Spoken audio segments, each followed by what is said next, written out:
Hello again, everyone, and welcome to your local grocery store with Checker Dave, where no matter what you give me to bag, you can be sure it will be damaged by the time you get home. So a couple of quick updates. First, you guys were overwhelmingly positive about my YouTube parody video, and I'm sincerely appreciative of that. Maybe if there's enough of a groundswell from Persin's peeps, the big boys will realize we're coming.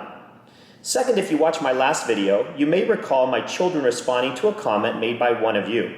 While I thought I was being funny with the scripted answers, the kids were sure to tell me afterwards that had I not told them what to say, their answers would have been even worse. So I thought it'd be fun to do something different and make today all about my subscriber comments. Forgive me, but you folks are so smart and this stuff makes me laugh, so I really wanted to highlight more than just one. Okay, let's start with NB, who wrote, "At least you don't have to worry about people stealing your booster boxes. Anyone breaking in will be blinded by that headboard." So yeah, that's what I spend hours creating and videoing content so my viewers can focus on my headboard and not the $25,000 booster box. And in a similar vein, there was Strictly Sealed, who wrote, "Gotta cut your nails, brother, LOL. Otherwise, home run video as always." Okay, first I'm showing cards worth thousands of dollars, and Strictly Sealed is strictly focused on my fingernails. Yeah, and does he not realize my manicurist is not working during the pandemic? Then there was FireFTW_TCG, who wrote, "I really enjoyed seeing the cards from Skyridge with the brilliant commentary." Clearly FireFTW misused the word brilliant, so I sent him the formal Webster's definition, and he thanked me and humbly expressed acknowledgement of his mistake. But wait, there's more. How about Jonathan M., who restated my video quote when I was showing Moltres of "Nice bird, big beak," followed by the words, "You are a treasure, David." So I wondered why my simple comment could make him react so kindly, and I decided to snoop around. Well, I guess I shouldn't have been surprised to find out Jonathan, with an extra H in his name, is the #1 ranked big beak birdwatcher in the entire world. Well, no, I'm not done yet. Dark Lava Lizard wrote, "Glad to see vintage Wizards of the Coast making an appearance. That is what I've been looking forward to since the beginning."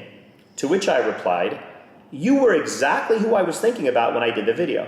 And like, if I don't give that Dark Lava Lizard guy some of the Wizards of the Coast real deal, he gonna be gone like every one of my ex-wives. So thank you for keeping me honest, because I only deserve you if I can do right by you." Next there was THRO, capital W-O, capital D, who responded to my question regarding the possible relation of Raichu and Raikou with an articulate Google search result involving word origins and definitions. While I was so appreciative of THRO doing the research, it actually made me feel quite sad, knowing my kids only think of the internet as a place to aimlessly watch others, rather than realize its vast educational possibilities. My great hugging buddy, El Buco del Tubo, wrote, "Sleeping with a box? If I would do that, I'll probably wake up with the box wrecked." To which I let him know I've learned to sleep with a box and not damage it by having 8 kids climb into the bed over the years. Not damaging them, not physically anyways, so it's definitely a developed skill. And then there was Adam DeJabra, I know I mispronunciated that, it's DJ-ABRA, who wrote, "That Crystal Charizard is for sure a Grail card that I will get one day." Well, I was happy to relay to Adam that just in the past week, I'd done my regular psychic reading with my gal Victoria, and she'd actually stopped me mid-session to tell me she saw someone named Adam that was a friend of mine getting the Crystal Zard. And since Adam D was my only friend with the name Adam, I knew immediately it was him. When I told him, he was so excited.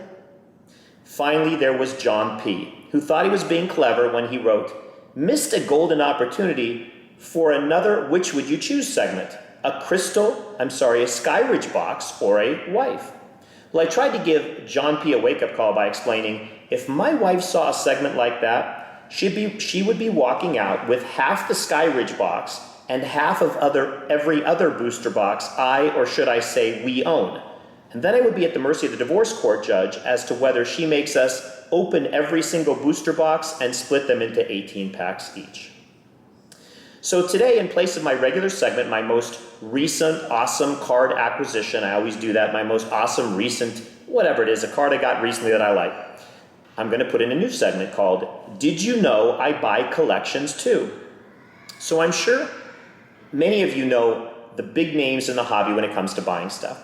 Where there's a well-kept secret, maybe not so well-kept anymore, and that is that a private individual like me is often able to pay more for collections than all of the bigger firms because of less overhead, meaning I don't have a retail store, and also because I don't get my primary income from my Pokemon card sales business. Finally, because of the many private partners I associate with, no collection is too large for us to take a look at possibly buying. So I want to show you a collection that came in just yesterday on the FedEx truck. And I'm going to stop the video here and we'll move to another segment where I can show you that. So I guess the thing about vlogging cameras, you're able to basically pick it up and walk around, right? So I may as well do that. So these are the boxes that I got in this collection. This was a private person who'd stored the boxes away for many years and just decided at this point they were kind of done doing that. And so it came on the FedEx truck and I just decided to put it out on the piano to make sure everything matched up. Kind of showing you the back row of it right now.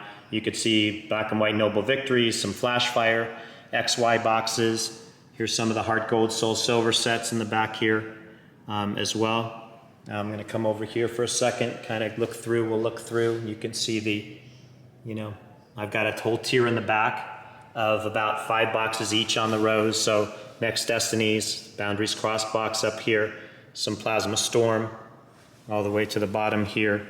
And some, come back a little bit, Plasma Blast, Plasma Freeze, some more of the Heart Gold, Soul Silver. I'll take a look from the front so you guys can look at it, and then I'll close in. So, let me just pan around. So I have one of every box in my own collection. This stuff's all extra. I have actually multiples of some of the boxes, but they're not in my collection. Eventually they'll get sold, like Sky Ridge and some of the other boxes that I've picked up over the years.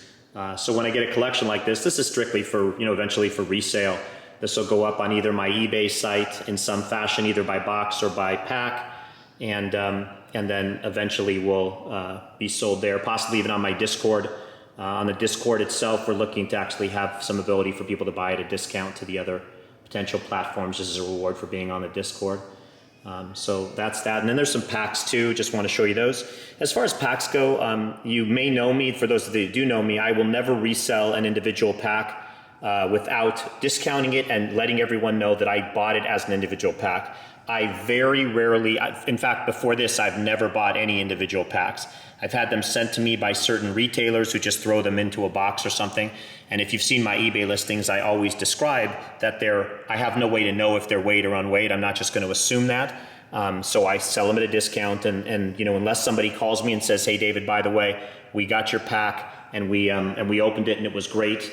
Then I'm going to always do that because I want my reputation to come first. In a situation like this, I'm 99% sure no one like this person doing this does not have a business. This is just a working person storing boxes away.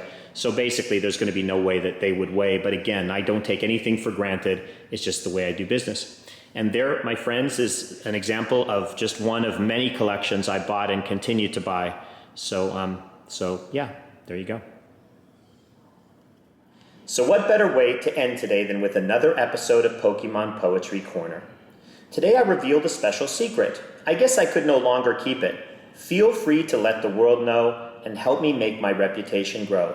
That secret, I still buy Pokemon collections for those who no longer need their childhood recollections, but instead would rather have a nice financial windfall instead of the Pokemon cards in their safe or on their wall. The big boys may get angry. They say to the highest bidder goes the spoils, but that's only because I'll pay more for single cards, not just regular and EX Hollows, but also the reverse foils.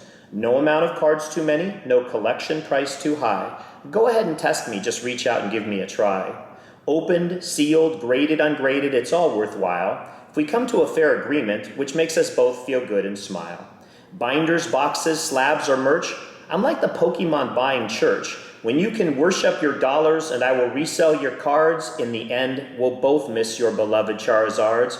But life is always changing, and with that change can come pain. So if you ever need me, I may be able to alleviate your financial strain. And now in my video series, you should be asking yourself, what's this guy even about? And if you're not, that's on you. But if you are, that's on me. And I can only hope in time we will come to the answer together. In the meantime, and until next time, may you all be blessed, my angelic Pokemon friends.